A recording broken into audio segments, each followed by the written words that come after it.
Hello friends, welcome back to my YouTube channel RT Balaji, and today I am going to discuss about the embryogenesis in animals. Okay, so embryo कैसे formed होता है animal में, zygote से embryo कैसे formed होता है. Okay, तो सबसे पहले क्या है कि embryo में क्या होता है, जस्ट फर्टिलाइजेशन होने के बाद फ्यूजन होता है, गैमेट्स का फ्यूजन, स्पर्म एंड ओवा, मेल एंड फीमेल गैमेट के फ्यूजन होने के बाद जायगोट फॉर्म करता है. एंड जायगोट डिवाइड करके क्या बोलता है, डेवलप्ड कर, जायगोट डिवाइड करता है एंड क्या फॉर्म करता है, डेवलप्ड करके एम्ब्रियो फॉर्म करता है. इसको क्या बोलते हैं, एम्ब्रियोजेनेसिस. में जायगोट से एम्ब्रियो बनने के स्टेज को, एम्ब्रियो जायगोट से एम्ब्रियो बनने के डेवलपमेंट स्टेज को क्या बोलते हैं, एम्ब्रियोजेनेसिस बोलते हैं. तो इसमें मेनली क्या होता है, एम्ब्रियोजेनेसिस में 3 इवेंट्स होते हैं. ओके, फर्स्ट क्या है, क्लीवेज एंड ब्लास्टोलेशन. ओके, सेकेंड क्या है, gastrulation and third is organogenesis. First event is cleavage or blastulation, second event is gastrulation and third event is organogenesis. Okay, so एक एक करके देखते हैं ये क्या होता है. First is cleavage. Cleavage क्या है, एक तरह का एम्ब्रियोलॉजिकल प्रोसेस है. ओके, इसमें क्या होता है, जायगोट. जायगोट क्या है, सिंगल सेल, क्योंकि जायगोट जो फॉर्म्ड होता है वो मेल एंड फीमेल गैमेट के फ्यूजन से होता है. फीमेल गैमेट भी हैप्लॉइड है एंड मेल गैमेट भी हैप्लॉइड है. तो देन जब ये फ्यूज करता है तो इसमें कंप्लीट सेट्स ऑफ क्रोमोसोम्स होते हैं. ओके, जैसे एक कंप्लीट एक सिंगल सेल बनाता है कंप्लीट सेट्स ऑफ क्रोमोसोम्स. तो जायगोट है, जायगोट जो है वो डिवाइड करके ब्लास्टोमियर्स बनाता है. एंड ब्लास्टोमियर्स क्या है, ब्लास्टोमियर्स मीन्स क्या होगा कि एक क्लोजली पैक्ड सेल्स जो कि स्फेयर शेप में हो, क्लोजली पैक्ड सेल्स इन स्फेयर शेप, इसको क्या बोलते हैं, ब्लास्टोमियर्स. ओके, जैसे कि ये एक स्फेयर शेप में है. ओके, यहाँ बहुत सारे सेल्स हैं, क्लोजली पैक्ड हैं, तो ये क्या हो गया, इसको कहेंगे क्या, ब्लास्टोमियर. तो जायगोट से क्या फॉर्म होता है, ब्लास्टोमियर. ओके, सो जायगोट से क्या फॉर्म होता है, ब्लास्टोमियर्स क्लीवेज में. एंड जो जायगोट से ब्लास्टोमियर फॉर्म्ड होता है तो एक डिवीजन होता है इसमें, जायगोट में डिवीजन होता है, माइटोटिक डिवीजन होता है जिससे ब्लास्टोमियर फॉर्म्ड होता है. तो ये जो सीरीज ऑफ डिवीजन होता है इसको क्या बोलते हैं, क्लीवेज डिवीजन या सेगमेंट डिवीजन. तो क्लीवेज क्या हो गया, क्लीवेज एक तरह का एम्ब्रियोलॉजिकल प्रोसेस है और जिसमें कि जायगोट जो सिंगल सेल है वो डिवाइड करके क्या फॉर्म करता है, ब्लास्टोमियर्स. ब्लास्टोमियर क्या है, एक स्फेयर शेप का क्या है जिसमें कि सेल्स क्या है, क्लोजली पैक्ड है, किस शेप में, स्फेयर शेप में, और ये क्या फॉर्म करता है, ब्लास्टोमियर. और ये जायगोट का जो डिवीजन होता है, सीरीज ऑफ डिवीजन है, इस डिवीजन को क्या कहते हैं, क्लीवेज डिवीजन कहते हैं या सेगमेंट डिवीजन कहते हैं. Now the characteristics of cleavage. Cleavage का क्या क्या कैरेक्टरिस्टिक्स है. फर्स्ट क्या होता है, इसमें माइटोटिक डिवीजन होता है. एंड माइटोटिक डिवीजन जो होता है वो रैपिडली होता है. ओके, एंड जिसमें माइटोटिक डिवीजन में नंबर ऑफ क्रोमोसोम चेंज होंगे एंड नंबर ऑफ सेल्स जो है वो इंक्रीज होते हैं. एंड सेकेंड क्या है, if no growth of blastomeres, कह रहा है कि अगर ब्लास्टोमियर्स में अगर ग्रोथ ना हो then volume and size of embryo remains the same throughout the cleavage. अगर ब्लास्टोमियर में अगर ग्रोथ नहीं होता है तो जो एम्ब्रियो का जो वॉल्यूम है जो उसका एम्ब्रियो का साइज है वो जो है पूरे क्लीवेज में, जब तक क्लीवेज होगा तब तक वो क्या रहेगा, सेम होगा, वो इंक्रीज या डिक्रीज नहीं करेगा. अगर ब्लास्टोमियर में ग्रोथ नहीं होगा तो जो एम्ब्रियो का जो वॉल्यूम और साइज है वो थ्रू आउट द क्लीवेज, जब तक क्लीवेज चलते रहेगा तब तक सेम होगा. ओके, लेकिन अगर इसमें ग्रोथ होता है तो वॉल्यूम एंड साइज क्या होगा, एम्ब्रियो का भी क्या होगा, वो चेंज होता है through out the cleavage. Okay, third क्या है कि न्यूक्लियर एंड साइटोप्लाज्म का रेशियो जो है, ये जो है न्यूक्लियर और साइटोप्लाज्म का अगर रेशियो निकाला जाए तो वो जो है हर डिवीजन में क्या होता है, इंक्रीज आफ्टर एवरी डिवीजन. हर डिवीजन में, माइटोटिकली हर डिवीजन में क्या होता है, वो इंक्रीज करता है न्यूक्लियर और साइटोप्लाज्म का रेशियो, वॉल्यूम और साइज. लेकिन यहाँ पर क्या दिया है, एक सेकेंड, न्यूक्लियर और साइटोप्लाज्म का जो रेशियो है वो इंक्रीज करेगा हर डिवीजन के बाद. Okay, each division after every divisions nuclear and cytoplasm ratio is increased but the volume and size of nucleus remains same. लेकिन न्यूक्लियस का जो है वॉल्यूम और साइज क्या होता है, वो क्या होता है, सेम होता है. ओके, और साइटोप्लाज्म का जो होता है वो क्या होता है, वो डिक्रीज करता है. तो यहाँ क्या है कि न्यूक्लियर का और साइटोप्लाज्म का रेशियो क्या है, वो इंक्रीज करता है हर डिवीजन के बाद. लेकिन न्यूक्लियस का जो वॉल्यूम है एंड साइज है, अगर न्यूक्लियस अगर इतना छोटा है तो वो क्या होगा, इतना ही रहेगा नेक्स्ट डिवीजन में भी. ओके, सो वॉल्यूम और साइज क्या है कि न्यूक्लियस का वो क्या होता है, सेम होता है, एंड साइटोप्लाज्म का क्या होता है, वो डिक्रीज कर जाता है. उसके बाद क्या है कि जो फर्स्ट क्लीवेज होता है, तो जो पहला क्लीवेज होता है वो वर्टिकल होता है। जो जायगोट जो डेवलप्ड करता है सो वो क्लीव जो उसमें माइटोटिक डिवीजन होता है, सो जो क्लीवेज होता है तो उसमें क्या होता है, ये पहले वर्टिकल होगा। पहला वाला क्लीवेज क्या होता है, वर्टिकल होता है। दूसरा वाला क्लीवेज भी क्या होता है, इसके राइट एंगल से क्या होता है, ये भी वर्टिकल होता है। एंड थर्ड वाला जो क्लीवेज होता है वो क्या होता है, हॉरिजेंटल होता है। ओके, सो क्या हुआ, फर्स्ट क्लीवेज क्या होता है, पहला वाला जो क्लीवेज होता है फर्स्ट क्लीवेज वो कैसा होता है, वर्टिकल होता है। सेकेंड क्लीवेज कैसा होता है, vertical but right angles to first, मतलब फर्स्ट वाले क्लीवेज के राइट एंगल के हिसाब से क्या होगा, राइट एंगल से वर्टिकल होगा। और थर्ड क्लीवेज क्या होता है, हॉरिजॉन्टल क्लीवेज होता है। एंड जो ब्लास्टोमियर फॉर्म का 8 सेल्स ऑफ ब्लास्टोमियर्स फॉर्म्ड होता है। और ये अरेंज क्या होता है, 2 टायर्स में होता है, मतलब 4-4 सेल का जो है अरेंजमेंट होता है, 4 सेल्स एंड 4 सेल्स, 2 टायर में अरेंजमेंट होता है। ये ब्लास्टोमियर्स का 8 सेल्स, ब्लास्टोमियर जो है वो 8 सेल्स का होता है एंड जिसमें जो 4-4 सेल्स जो है 2 टायर्स में अरेंज होते हैं। तो इसमें जो अर्ली क्लीवेज है, ओके, जो पहले क्लीवेज होता है अर्ली क्लीवेज है वो सिंक्रोनस होता है। सिंक्रोनस मीनिंग ये हुआ कि जो जितने भी सेल्स हैं सारे में क्लीवेज, जितने भी सेल्स हैं उसमें सभी सेल में क्लीवेज जो है एक साथ होंगे। बट जो लेटर क्लीवेज होता है वो एसिंक्रोनस होता है, मीन्स उसके बाद जो है क्लीवेज जो है सारे सेल्स में अलग अलग टाइम पे क्लीवेज होगा। अर्ली क्लीवेज क्या होगा, हर सेल्स में क्लीवेज एक टाइम पे होगा, लेकिन लेटर क्लीवेज में क्या होता है, एसिंक्रोनस क्लीवेज जो है अब एक टाइम पे नहीं, वो अलग अलग डिफरेंट टाइम पे होगा। तो फर्स्ट क्या है, माइटोटिक डिवीजन होता है, रैपिडली माइटोटिक डिवीजन होता है। अगर ब्लास्टोमियर्स में ग्रोथ नहीं होता है तो एम्ब्रियो के वॉल्यूम और साइज का भी क्या होता है, ग्रोथ नहीं होता है, वो मतलब सेम रहता है through out the cleavage. Nuclear cytoplasm क्या होता है, इसका रेशियो जो है इंक्रीज करता है after every division. And volume and size nucleus का हमेशा सेम रहेगा, लेकिन साइटोप्लाज्म का क्या होता है, वो डिक्रीज करता है। पहला क्लीवेज वर्टिकल होगा, सेकेंड क्लीवेज क्या होगा, वो भी वर्टिकल होगा, बट फर्स्ट के राइट एंगल के हिसाब से वर्टिकल होगा। एंड थर्ड क्लीवेज क्या होता है, वो हॉरिजॉन्टल होता है।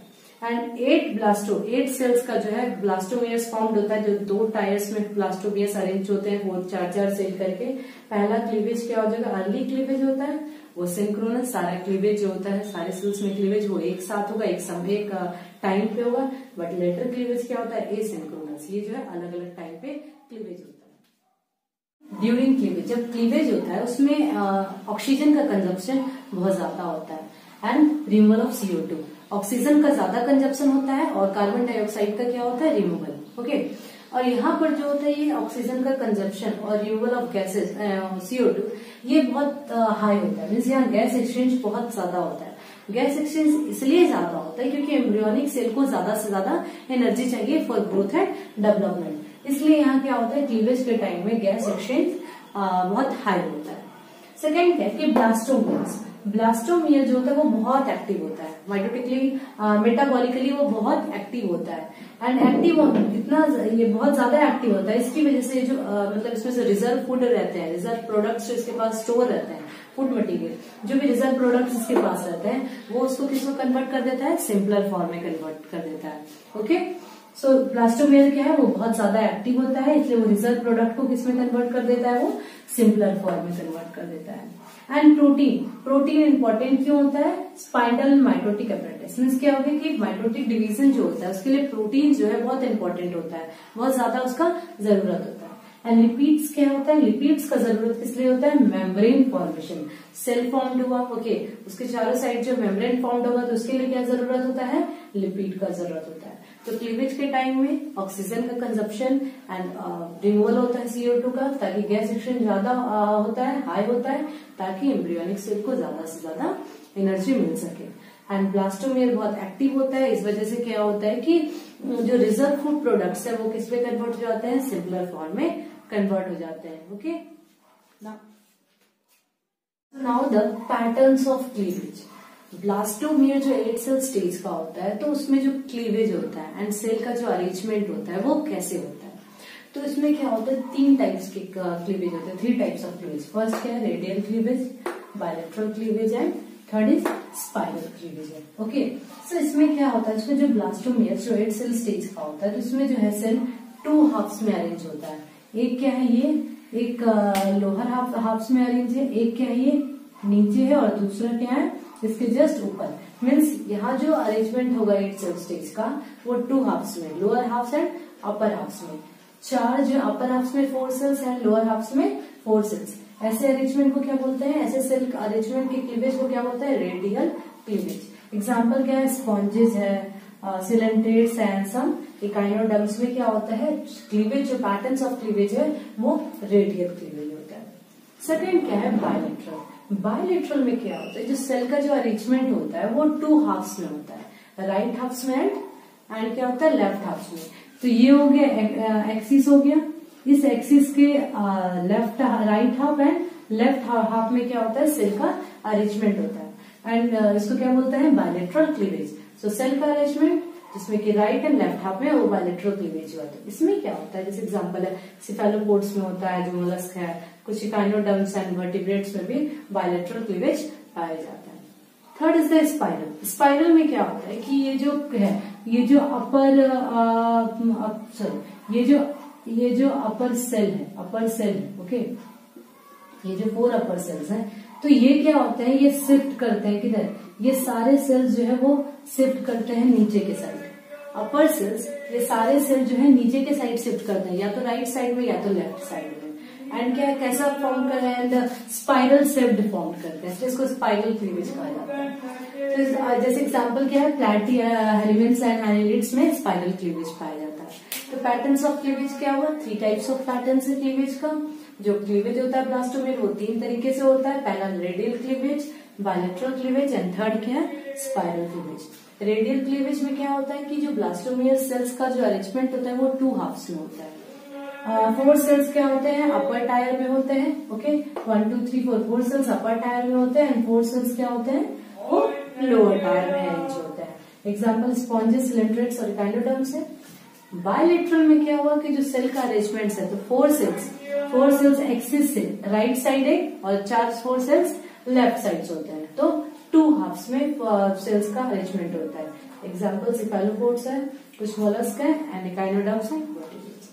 स्पाइरल क्लीवेज में क्या होता है कि जो अपर सेल का जो टायर है, मतलब अपर टायर का जो सेल्स होता है, ओके, वो लोअर के साइड क्या होता है शिफ्ट होते हैं, लोअर के साइड शिफ्ट होते हैं, या तो राइट साइड या तो लेफ्ट साइड। एंड कैसा सेल फॉर्म करते हैं, स्पाइरल लाइक स्ट्रक्चर फॉर्म करते हैं, इसको क्या बोलते हैं स्पाइरल। एंड ये प्लैटी हेलिमेंट्स एंड एनालिड्स में पाया जाता है। टाइप्स ऑफ क्लीवेज, क्लीवेज के कितने टाइप्स हैं, तो जो क्लीवेज का जो टाइप्स है वो डिपेंड करता है amount and nature of distribution of York. Means क्या हुआ कि क्लीवेज का जो टाइप है वो कितने टाइप्स का है, वो इस बेसिस पे डिपेंड करता है कि यॉक का कितना अमाउंट है एंड उसका नेचर ऑफ डिस्ट्रीब्यूशन उसका कैसे है, यॉक का डिस्ट्रीब्यूशन कैसे है, उसका कितना अमाउंट में, मतलब कितना क्वांटिटी में प्रेजेंट है, कम है ज्यादा है, वो किस क्वांटिटी में प्रेजेंट है और उसका डिस्ट्रीब्यूशन कैसे है, इस बेसिस पे डिपेंड करता है कि क्लीवेज का टाइप्स कितना होगा और कौन सा होगा। ओके, तो क्लीवेज जो है 2 टाइप्स का होता है। फर्स्ट क्या है मीरोब्लास्टिक और सेकेंड क्या है होलोब्लास्टिक। ओके, तो क्लीवेज का क्या हुआ 2 types, meroblastic and holoblastic. And meroblastic क्या होता है, इसमें ये भी 2 टाइप्स का होता है, discoidal and superficial, discoidal meroblastic and superficial meroblastic. And holoblastic भी 2 टाइप्स का होता है, equal holoblastic and unequal holoblastic. तो सबसे पहले मीरोब्लास्टिक और होलोब्लास्टिक में क्या डिफरेंसेस है, तो मीरोब्लास्टिक में क्या होता है कि वैसा जिसमें कि large amount of yolk present होगा वो क्या होता है मीरोब्लास्टिक। जिसमें large amount of yolk present होता है वहां कैसा क्लीवेज होता है, वहां मीरोब्लास्टिक होता है क्लीवेज। लेकिन जहां यॉक अब्सेंट हो तो उसको क्या बोलते हैं एलेसिथल। एंड अगर यॉक नेग्लिजिबल अमाउंट में प्रेजेंट हो तो उसको क्या बोलते हैं माइक्रोलेसिथल। तो होलोब्लास्टिक में क्या होता है, यॉक अमाउंट या तो अब्सेंट रहेगा या नेग्लिजिबल अमाउंट में प्रेजेंट होगा, जिसको एलेसिथल भी कहते हैं और माइक्रोलेसिथल भी कहते हैं। ओके, तो होलोब्लास्टिक क्लीवेज क्या होता है, ये 2 टाइप्स का होता है, इक्वल होलोब्लास्टिक और अनइक्वल होलोब्लास्टिक। तो होलोब्लास्टिक में क्या होता है कि यहाँ जो होता है कि जो क्लीवेज होता है इसमें ब्लास्टोमेर 2 इक्वल पार्ट्स में डिवाइड करते हैं और यहाँ टू इक्वल पार्ट्स में डिवाइड, टू इक्वल पार्ट्स में मतलब टू हाफ्स में डिवाइड होता है ब्लास्टोमियर इस क्लीवेज के बाद। तो ये इक्वल में क्या होता है कि जब क्लीवेज होगा एंड अगर वो इक्वल ब्लास्टोमियर में डिवाइड होता है तो उसको कहते हैं इक्वल होलोब्लास्टिक। एंड जब क्लीवेज होगा और वो अगर ब्लास्टोमियर अगर अनइक्वली डिवाइड होता है, मतलब जो क्लीवेज के बाद अगर ब्लास्टोमियर अनइक्वल डिवाइड होकर अगर वो फॉर्म करता है तो उसको क्या बोलते हैं, अनइक्वल होलोब्लास्टिक क्लीवेज। ओके, अब क्या है मीरोब्लास्टिक। तो मीरोब्लास्टिक में डिस्क्वाइडल एंड सुपरफिशियल। ओके, तो मीरोब्लास्टिक में क्या होता है कि जब अगर large amount of yolk present होगा तो उसको कैसा कहते हैं, मीरोब्लास्टिक क्लीवेज होता है। और जो large amount of yolk present होता है उसको कहते हैं microlecithal. Macrolecithal and micro. Macro means large amount of yolk is present and micro means very negligible amount of yolk is present. Okay. So discoidal and superficial, यहाँ क्या होता है कि जो यहाँ क्लीवेज होता है तो इसमें मीरोब्लास्टिक में क्या है कि ये जायगोट को कम्प्लीटली डिवाइड नहीं करता है। जायगोट जो है ब्लास्टोमियर में कम्प्लीटली डिवाइड नहीं होता है, मतलब टू हाफ्स में कम्प्लीटली डिवाइड नहीं होता है। इसमें क्या होता है कि साइटोप्लाज्म या तो एनिमल पोल पे या पेरिफेरी पे क्या होता है, एक्टिव साइटोप्लाज्म जो है या तो एनिमल पोल पे कंस्ट्रिक्ट हो जाता है या वो चारों साइड पेरिफेरी पे कंस्ट्रिक्ट हो जाता है। ओके, सो डिस्क्वाइडल जिसको कहते हैं टेलोलेसिथल एक भी कहते हैं और सुपरफिशियल को सेंट्रोलेसिथल एक कहते हैं।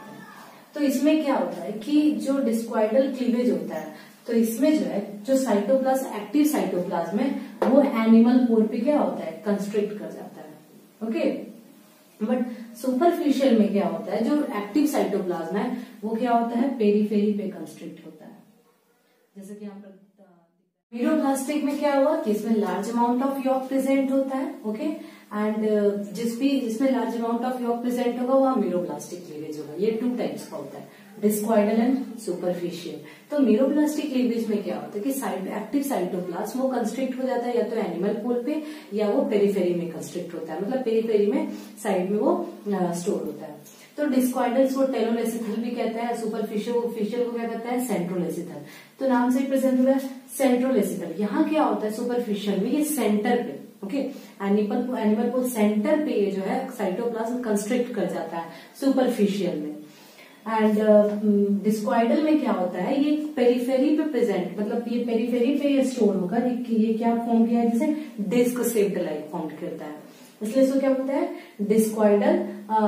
डिस्क्वाइडल मीरोब्लास्टिक क्लीवेज। ओके, तो क्लीवेज क्या हुआ, क्लीवेज टू टाइप्स का हुआ। क्लीवेज डिपेंड करता है, क्लीवेज का टाइप्स डिपेंड करता है कि कितना अमाउंट ऑफ यॉक प्रेजेंट है एंड यॉक का डिस्ट्रीब्यूशन किस तरीके से है। ओके, टू टाइप्स क्लीवेज हो गया, meroblastic and holoblastic cleavage. Meroblastic cleavage जब यॉक लार्ज अमाउंट में प्रेजेंट होगा तो वहां मीरोब्लास्टिक क्लीवेज होगा। जब yolk small amount, sorry negligible या वेरी या यॉक अगर प्रेजेंट अब्सेंट होगा, ओके, होलोब्लास्टिक में क्या हुआ कि अगर यॉक अगर अब्सेंट होगा जिसको एलिसिथल कहते हैं एंड या यॉक जो है नेग्लिजिबल अमाउंट में प्रेजेंट होगा जिसको माइक्रोलेसिथल कहते हैं, तो वहां होलोब्लास्टिक क्लीवेज होगा। इक्वल को आइसोलेसिथल कहते हैं, आइसो मतलब इक्वल अमाउंट में, ओके, एंड अनइक्वल को मीसोलेसिथल कहते हैं। तो इक्वल में क्या होता है कि यहाँ जो है जब क्लीवेज होता है जायगोट का तो equal two equals blastomere formed होता है क्लीवेज के बाद। एंड मेसोलेसिथल में क्या होता है कि जो क्लीवेज के बाद अनइक्वल ब्लास्टोमियर्स फॉर्म होता है, मतलब जो उसका साइज है वो क्या होता है, अनइक्वल होता है।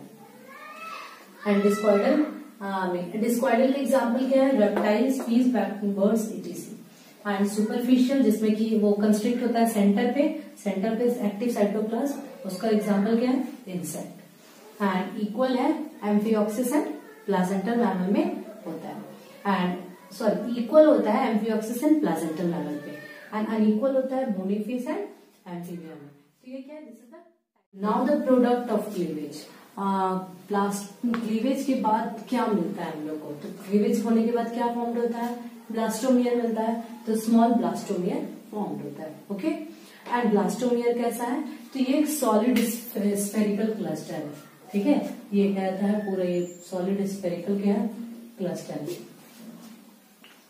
एंड इस सॉलिड स्फेयर क्लस्टर को क्या बोलते हैं, मॉड्यूला कहते हैं। तो क्या मिला क्लीवेज के बाद, क्लीवेज होने के बाद क्या मिला हम लोग को, स्मॉल ब्लास्टोमियर मिला। ब्लास्टोमियर कितने सेल का होता है, 8 सेल स्टेज का होता है। एंड ब्लास्टोमियर क्या होता है, एक सॉलिड पूरा ब्लास्टोमियर जो क्लस्टर के फॉर्म में रहता है, एकदम स्फेरिकल शेप में रहता है, जिसको क्या बोलते हैं, मॉड्यूला कहते हैं। और ये स्मॉल मलबरी जैसा दिखने में लगता है। ओके, सो ब्लास्टोमियर जो सॉलिड स्फेरिकल क्लस्टर के रूप में है उसको क्या बोलते हैं, मॉड्यूला बोलते हैं। अब ये ब्लास्टुलेशन क्या होता है, ब्लास्टुलेशन वैसा प्रोसेस है, blastulation is a process by which blastula is formed. जब ब्लास्टुला फॉर्म्ड होता है, ओके, इस प्रोसेस को क्या बोलते हैं, ब्लास्टुलेशन। तो इसमें क्या होता है कि जो ब्लास्टोमियर 8 सेल स्टेज का होता है वो जो है पेरीफेरी पे पूरा कंस्ट्रिक्ट हो जाता है, पेरीफेरी पे चारों साइड जमा हो जाता है। एंड बीच में क्या होता है, एक सेंट्रल कैविटी फॉर्म करता है। ये बीच में सेंट्रल कैविटी है जिसमें कि फ्लूइड फिल्ड रहता है, इसलिए ये क्या है, फ्लूइड रहता है इसके अंदर। ओके, तो ब्लास्टोमियर क्या हुआ, ब्लास्टुलेशन में क्या हुआ, ब्लास्टुला फॉर्म्ड हुआ। ब्लास्टुला कैसे फॉर्म्ड होता है, ब्लास्टुला में क्या होता है कि ब्लास्टोमियर जो है पेरीफेरी पे अरेंज रहता है। ओके, एंड बीच का जो कैविटी है जो कि सेंट्रल कैविटी है जिसमें कि फ्लूइड फिल्ड रहता है, उसको क्या बोलते हैं, इस कैविटी को क्या कहते हैं, जिसमें फ्लूइड फिल्ड रहता है, इसको ब्लास्टोसेल कहते हैं। एंड ये क्या हुआ, ब्लास्टुला हुआ। ओके, तो ब्लास्टोसेल में जो कैविटी है, जो फ्लूइड फिल्ड है, उसमें यॉर्क फिल्ड रहता है, यॉर्क रहता है, यॉर्क फूड मटेरियल। इसके अंदर क्या फिल्ड रहता है, यॉर्क रहता है। तो जैसे जैसे इसका फ्लूइड जैसे जैसे इंक्रीज करेगा, जैसे जैसे फ्लूइड इंक्रीज करेगा तो ब्लास्टोसेल इसका क्या होगा, ये भी एक्सपेंड करेगा। ओके, तो जैसे फिल्ड जो है, फ्लूइड जो यॉर्क के फूड मटेरियल जो इसके अंदर है वो जैसे जैसे इंक्रीज करेगा तो ब्लास्टोसेल्स भी क्या होता है, वो भी एक्सपेंड करता है। एंड एक्सपेंड करने के बाद क्या होता है, ये जो इसका आउटर लेयर जो देख रही है, आउटर लेयर जो ब्लास्टोडर्म वेसिकल का है, ये एक्सपेंड करने के बाद वॉल्यूमिनस मेम्ब्रेन बनाता है। एंड वॉल्यूमिनस मेम्ब्रेन का काम क्या है कि ये जो है फूड मटेरियल को, एम्ब्रियो से फूड मटेरियल को ड्रॉस निकालता है बाहर, किसके थ्रू, मदर्स के यूट्राइन सर्कुलेशन से बाहर निकालता है। एंड तो क्या हुआ इसमें कि ब्लास्टुलेशन में क्या हुआ, ब्लास्टुला फॉर्म किया। इसमें ब्लास्टोमियर क्या होता है, पेरीफेरी पे अरेंज होता है। एंड सेंट्रल कैविटी में फ्लूइड फिल्ड रहता है जिसको ब्लास्टोसेल्स कहते हैं, जो कि एंड जो ब्लास्टोसेल्स में क्या क्या रहता है, फूड मटेरियल यॉर्क फिल्ड रहता है। तो जैसे जैसे इसका फ्लूइड का अमाउंट इंक्रीज करेगा, ये ब्लास्टोसेल भी क्या होता है, एक्सपेंड करता है। ये क्या होता है, ये पूरा एक्सपेंड करेगा। तो ये जिसका चारों साइड ये आउटर लेयर है वो किसमें कन्वर्ट हो जाता है, वॉल्यूमिनस मेम्ब्रेन फॉर्म करता है। तो वॉल्यूमिनस मेम्ब्रेन का काम क्या है कि एम्ब्रियो से फूड ड्रॉ करके, एम्ब्रियो से फूड मटेरियल को बाहर निकाल के मदर के यूट्राइन सर्कुलेशन से क्या करता है, वो बॉडी से मदर की यूट्राइन सर्कुलेशन से फूड को बाहर जो है ड्रॉस कर देता है बॉडी के। ओके, नाउ क्या है कि ब्लास्टोसिस्ट के आउटर मेम्ब्रेन को क्या कहते हैं, ट्रोपोब्लास्ट कहते हैं या ट्रोपोइक्टोडर्म कहते हैं। और ये जो है extra embryonic membrane. Now the gastrulation. Gastrulation में क्या होता है कि गैस्ट्रुला जो फॉर्म करता था, process by which gastrula is form, this is called gastrulation कहते हैं। तो गैस्ट्रुलेशन में क्या होता है कि जो ब्लास्टुला का सेल होता है, मतलब सेल ऑफ ब्लास्टुला, ये क्या होता है, इसका ये मूव करके एम्ब्रियो के एक स्पेसिफिक लोकेशन में पहुंचकर प्राइमरी जर्म लेयर बनाता है। ओके, सो क्या हुआ, ब्लास्टुला का सेल ऑफ ब्लास्टुला एक स्पेसिफिक मूवमेंट करके, मूव करके वो एम्ब्रियो के एक स्पेसिफिक लोकेशन पे पहुंचता है और प्राइमरी जर्म सेल बनाता है। एंड ये जो सेल का जो मूवमेंट होता है उसको क्या बोलते हैं, मॉर्फोजेनेटिक मूवमेंट कहते हैं। एंड जिस स्टेज में, एम्ब्रियो के जिस स्टेज में प्राइमरी जर्म सेल फॉर्म करता है उसको क्या बोलेंगे, गैस्ट्रुला बोलेंगे। ओके, तो यहाँ क्या हुआ कि ब्लास्टुला का सेल एक मूव करके एम्ब्रियो के स्पेसिफिक लोकेशन में पहुंच के प्राइमरी जर्म लेयर फॉर्म करता है। एंड इस सेल के मूवमेंट को क्या बोलते हैं, मॉर्फोजेनेटिक मूवमेंट कहते हैं। एंड जिस स्टेज में, एम्ब्रियो के जिस स्टेज में प्राइमरी जर्म लेयर फॉर्म करेगा उसको गैस्ट्रुला कहते हैं। अब मॉर्फोजेनेटिक मूवमेंट क्या है, ये 2 टाइप्स का होता है। फर्स्ट क्या है, इपीबोली, एंड सेकेंड क्या है, एम्बोली। दोनों में क्या डिफरेंस, इपीबोली में क्या होता है कि इक्टोडर्म फॉर्म होता है, मतलब यहाँ जो सेल का मूवमेंट होता है वो आउटसाइड होता है, वो आउटर लेयर फॉर्म करता है। आउटर लेयर मीन्स क्या फॉर्म करता है, यहाँ इक्टोडर्म फॉर्म करता है, मतलब एम्ब्रियो का जो इक्टोडर्म फॉर्म करता है उसको क्या बोलता है, उस मूवमेंट को क्या बोलते हैं, इपीबोली मूवमेंट कहता है। जिससे कि इक्टोडर्म फॉर्म होता है उस सेल के मूवमेंट को कहता है इपीबोली मूवमेंट होता है। एंड यहाँ क्या होता है कि सेल जो है पेरीफेरी पे आउटर साइड पूरा सेल यहाँ जमा हो जाता है, मतलब फॉर्म करता है। एंड पोस्टीरियर पार्ट में क्या होता है, ओपनिंग होता है, उसको क्या बोलते हैं, ब्लास्टोपोर कहते हैं। तो ईपीबोली में क्या किया कि इक्टोडर्म फॉर्म करता है ये। एंड सेल का मूवमेंट क्या होता है, वो आउटर साइड होता है, सेल आउटर साइड अरेंज होता है और वो एक ओपनिंग रहता है, उसको क्या बोलते हैं, ब्लास्टोपोर कहते हैं। एंडोडर्म में क्या होता है, सॉरी इम्बोली में क्या होता है कि एंडोडर्म और मेसोडर्म फॉर्म होता है यहाँ, और यहाँ सेल का इनवर्ड मूवमेंट होता है। ओके, तो ईपीबोली में क्या हुआ, आउटवर्ड मूवमेंट और एक्टोडर्म फॉर्म करता है। और इम्बोली में क्या होता है कि ब्लास्टुला सेल का जो मूवमेंट होता है वो इनवर्ड होता है, एंडोडर्म फॉर्म करता है और मेसोडर्म फॉर्म करता है। ये जो मूवमेंट है वो 4 टाइप्स का है। पहला क्या है, इन्वेजिनेशन, इनवॉल्यूशन, एग्रीशंस एंड डीलैमिनेशन। तो ये 4 टाइप्स का मूवमेंट है, invagination, involution, ingression and delamination. And invagination में 4 टाइप्स ऑफ मूवमेंट होता है, invagination, involution, ingression and delamination. Invagination में क्या होता है कि ब्लास्टोमर का इनफोल्डिंग होता है, मतलब जैसे ये ब्लास्टोमर है, ओके, सो इसका जो है इनसाइड सेल का जो फॉर्मिंग होता है वो इनसाइड होता है, और बीच में क्या फॉर्म करता है, सेल का मूवमेंट क्या होता है, इनसाइड मूवमेंट होता है, और बीच में फॉर्म करता है, इसको कहते हैं आर्केंटेरॉन। देन जब ब्लास्टोमर का इनफोल्डिंग मींस अंदर की तरफ फोल्डिंग होता है और आर्केंटेरॉन फॉर्म करता है, तो ऐसे मूवमेंट को क्या बोलते हैं, इन्वेजिनेशन कहते हैं। ये इनवर्टिब्रेट्स के ब्लास्टुला में ऐसा मूवमेंट होता है, जैसे एम्फियोक्सिस है और वीओटीसी। इनवॉल्यूशन में क्या होता है कि ब्लास्टोपोर से, जैसे कि यहाँ सेल अरेंज्ड है, ब्लास्टोमेयर से यहाँ अरेंज्ड है, ओके, यहाँ अरेंज्ड है, और यहाँ पर पोस्टीरियर साइड पे ये ब्लास्टोपोर है, ये है ब्लास्टोपोर। तो जब ब्लास्टोपोर से सेल का क्या होता है, सेल इनसाइड जाता है ब्लास्टोपोर से, और ये क्या होता है, अरेंज्ड होता है जब, तो इसको क्या बोलते हैं, ऐसे मूवमेंट को क्या बोलते हैं, इन्वॉल्यूशन। तो यहाँ क्या हुआ, ब्लास्टोपोर से in active rolling in of cells, blastopore से सेल इनसाइड जाता है, एंड सेल इनसाइड सेल का मूवमेंट होता है किसके थ्रू, ब्लास्टोपोर से होता है, इसको क्या बोलते हैं, इन्वॉल्यूशन।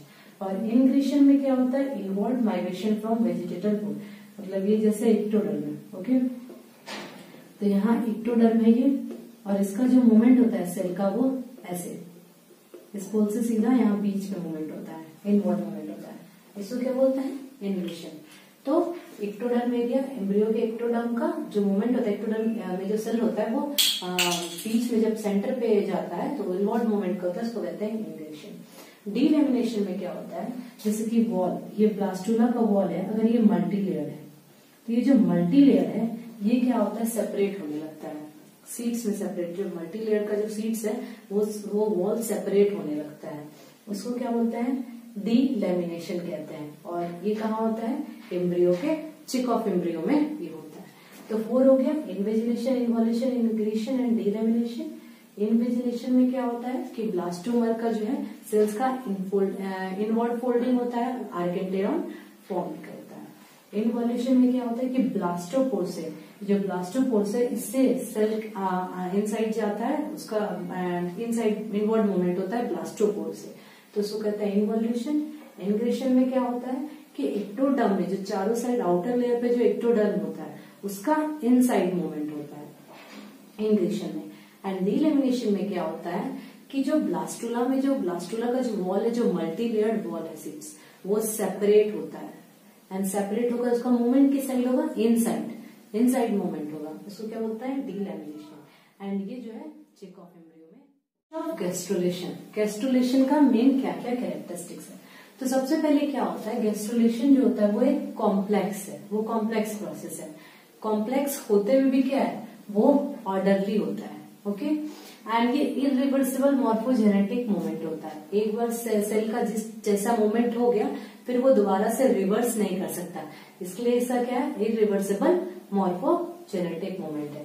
एंड ये क्या होता है, लार्ज मासेस ऑफ सेल्स होता है, ओके। तो पहला क्या होगा, कॉम्प्लेक्स होता है, कॉम्प्लेक्स प्रोसेस है, लेकिन कॉम्प्लेक्स होते हुए भी ऑर्डरली होता है, सेल जो है ऑर्डरली वे में अरेंज्ड होता है, एंड इरिवर्सिबल होता है, दोबारा ये वापस से फिर से जिस टाइप का मूवमेंट हो गया फिर से वो वापस नहीं होगा वैसा, एंड ये large masses of cell. Second क्या है कि जो इसमें जो सेल का अरेंजमेंट होता है इस टाइप से अरेंजमेंट होता है एम्ब्रियो के सेल, जो ब्लास्टुला सेल का जो मूवमेंट होता है एम्ब्रियो के स्पेसिफिक लोकेशन में जाकर होता है कि वो क्या फॉर्म करता है, प्राइमरी जर्म लेयर फॉर्म करता है। एंड इसमें क्या होता है, गैस्ट्रुलेशन में ही आर्केंटेरॉन भी फॉर्म होता है। एंड आर्केंटेरॉन किससे सराउंडेड होता है, एंडोडर्म से। आर्केन जैसे यहाँ ये आर्केंटेरॉन है, ओके, एंड ये क्या होता है, एंडोडर्म से ऐसे क्या होता है, सराउंडेड होता है ये। एंड ये आर्केंटेरॉन जो है कम्युनिकेट करता है, सेल के बाहर कम्युनिकेट करता है किससे, ब्लास्टोपोर से। ये जैसे ब्लास्टोपोर है, ये ब्लास्टोपोर है, ओके, ये ब्लास्टोपोर है। तो ये आर्केंटेरॉन क्या करता है, कम्युनिकेट करता है आउटसाइड ब्लास्टोपोर से काम करता है। तो आर्केंटेरॉन फॉर्म हुआ जो कि एंडोडर्म से सराउंडेड है, और ये बाहर कम्युनिकेट करता है, आउटसाइड कम्युनिकेट करता है ब्लास्टोपोर से। इसमें क्या होता है, गैस्ट्रुलेशन में क्या होता है कि मेटाबॉलिज्म रेट जो होता है वो बहुत हाई होता है, इंक्रीज रेट ऑफ मेटाबॉलिज्म होता है। एंड इसमें O2 कंजप्शन भी क्या होता है, बहुत ज्यादा होता है। इसमें न्यूक्लियाई बहुत एक्टिव होता है, ओके, एंड ज्यादा से ज्यादा मोर प्रोटीन का सिंथेसिस हुआ। तो क्या हुआ, ये complex, orderly and irreversible morphogenetic movement होता है इसमें सेल का। लार्ज मासेस ऑफ सेल होते हैं इसमें प्राइमरी जर्म्स लेयर फॉर्म्ड होता है, आर्केंटेरॉन फॉर्म्ड होता है जो एंडोडर्म से सराउंडेड होता है, एंड ये आउटसाइड कम्युनिकेट करता है ब्लास्टोपोर से। इसमें मेटाबॉलिज्म का रेट इंक्रीज रहता है, O2 कंजप्शन इंक्रीज रहता है, न्यूक्लियाई बहुत ज्यादा एक्टिव होता है, एंड प्रोटीन का बहुत ज्यादा। Organogenesis and morphogenesis. Organo means organ, जो डिफरेंट ऑर्गन फॉर्म्ड होता है उसको क्या बोलते हैं, ऑर्गेनोजेनेसिस। ऑर्गेनोजेनेसिस से क्या होता है, मतलब क्या हुआ उसका, डिफरेंट ऑर्गन्स, बॉडी का बीच के तो अंदर डिफरेंट ऑर्गन्स है, उसका जो फॉर्मेशन होता है उसको कहते हैं ऑर्गेनोजेनेसिस। क्या होता है कि डिफरेंशिएशन होता है सेल का, जर्म लेयर जो रहता है उसमें सेल का डिफरेंशिएशन होता है स्पेसिफिक लोकेशन पे, ओके। सो ऑर्गेनोजेनेसिस में क्या होता है, ऑर्गन कैसे फॉर्म होता है कि सेल का डिफरेंशिएशन जर्म लेयर के स्पेसिफिक लोकेशन पे होता है, एंड इससे क्या होता है, डिफरेंट ऑर्गन्स फॉर्म्ड होते हैं। एंड क्या है, कीमो डिफरेंशिएशन, अगर सेल के केमिकल नेचर में डिफरेंशिएशन होता है, डिफर करता है, अगर डिफरेंट होता है, हर सेल का अलग अलग केमिकल नेचर होता है, उसको कहते हैं कीमो डिफरेंशिएशन। साइटो डिफरेंशिएशन कहते हैं कि अगर सेल के स्ट्रक्चर में अगर डिफरेंस होता है, अगर हर सेल का स्ट्रक्चर अगर अलग अलग है तो उसको कहते हैं cyto differentiation. Histo differentiation, different tissues है, अलग अलग डिफरेंट टाइप्स के टिश्यूज है, इसको हिस्टो डिफरेंशिएशन कहते हैं। फाइनली क्या होता है कि ऑर्गेनोजेनेसिस, ऑर्गन फॉर्म्ड होने के बाद एम्ब्रियो जो है एक पर्टिकुलर शेप लेता है, तो जो पर्टिकुलर शेप लेता है उसको क्या बोलते हैं, मॉर्फोजेनेसिस। मीन्स ऑर्गन फॉर्म्ड होने के बाद एम्ब्रियो एक पर्टिकुलर, एक इंडिविजुअल, एक स्पीसीज का शेप लेता है, उसको कहते हैं मॉर्फोजेनेसिस। एंड मॉर्फोजेनेसिस क्या होता है, वो एक पर्टिकुलर इंडिविजुअल फॉर्म्ड करता है। सो क्या हुआ, ऑर्गेनोजेनेसिस मीन्स क्या हुआ कि डिफरेंट ऑर्गन फॉर्म्ड होता है। इसमें सेल का जो है डिफरेंशिएशन क्या होता है, जर्म लेयर पे अलग अलग जगह पे होता है, अलग अलग पोजीशन पे होता है, जिसकी वजह से क्या होता है, डिफरेंट ऑर्गन फॉर्म्ड होते हैं। कीमो डिफरेंशिएशन, अगर सेल के केमिकल नेचर में अलग अगर डिफरेंसेस है तो उसको कहते हैं कीमो डिफरेंशिएशन। अगर सेल के स्ट्रक्चर में डिफरेंसेस है तो उसको कहते हैं साइटो डिफरेंशिएशन। और अगर डिफरेंट टाइप्स का टिश्यूज है तो उसको कहते हैं हिस्टो डिफरेंशिएशन। ऑर्गन फॉर्म होने के बाद एम्ब्रियो एक पर्टिकुलर शेप ले लेता है जिसको क्या बोलता है, मॉर्फोजेनेसिस। एंड पर्टिकुलर शेप लेने के बाद एक स्पीसीज का एक इंडिविजुअल फॉर्म्ड होता है। सो thank you so much, and if you like this video, press the like button, and if you are new to my channel, please subscribe my channel and press the bell icon to get all new updates. Thank you so much.